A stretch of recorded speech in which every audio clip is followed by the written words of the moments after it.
آج علاقہ رمک کے اندر ہم موجود ہیں۔ مجلس سالار اسلام شعبہ خدمت خلق کی جانب سے جہاں پر بحالی مکانات کا پروگرام شروع کیا گیا تھا، تو وہیں پر ایسے علاقوں میں جہاں پانی کی قلت ہے اور جہاں کے مکین پانی کی وجہ سے پریشان ہیں، تو تنصیب ہیڈ پمپ کا پروگرام بھی شروع کیا گیا تھا۔ اسی سلسلے میں ہم یہاں پر موجود ہیں۔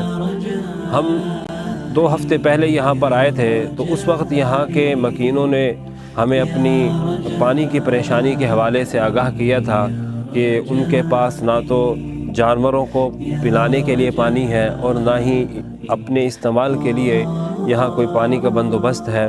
بہت دور یہاں سے ایک نلکا ہے، وہاں جاتے ہیں اور وہاں سے اپنے لیے پینے کا پانی لے کر آتے ہیں۔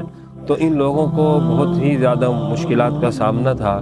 تو مجلس سالار اسلام شعبہ خدمت خلق کی ٹیم یہاں پر پہنچی اور یہاں کے مکینوں کی مشکلات کو حتی الامکان دور کرنے کی کوشش کی۔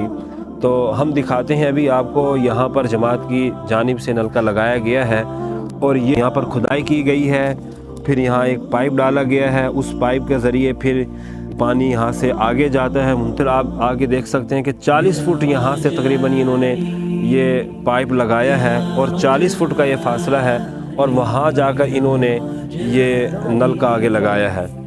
اس علاقے کے اندر کڑوا پانی تھا جو پینے کے لائق نہیں تھا، تو یہاں الحمدللہ مجلس سالار اسلام شعبہ خدمت خلق کی جانب سے یہ نلکا لگایا گیا ہے۔ تو یہاں کے جو مکین ہیں، میرے بھائی صدام صاحب ہمارے ساتھ موجود ہیں، تو ہم ان کے تاثرات لیتے ہیں۔ السلام علیکم جماعت احرار دی بہت شکریہ کہ اسائی تا کھڈا مارا سے پانی تلو نکتے میٹھا پانی نکتے تا اس بہت پرو کر پانی آنے دیا سے تکلیف ہوندی آئی، نہ تا جانوراں دا پانی آئی نہ سارا پانی آئی۔ تا ان دے بعد بڑی مہربانی تواڈی کہ تساں سا کو نل کا دیتے تے اسا خیر نال لائے، تے ان دے بعد بہترین پانی ہے، ستھرا پانی ہے، میٹھا پانی ہے، تا چس نال پیندے پے ہیں، بڑے خوش ہیں، سارے وسطی والے خوش ہیں۔ ٹھیک مہربانی۔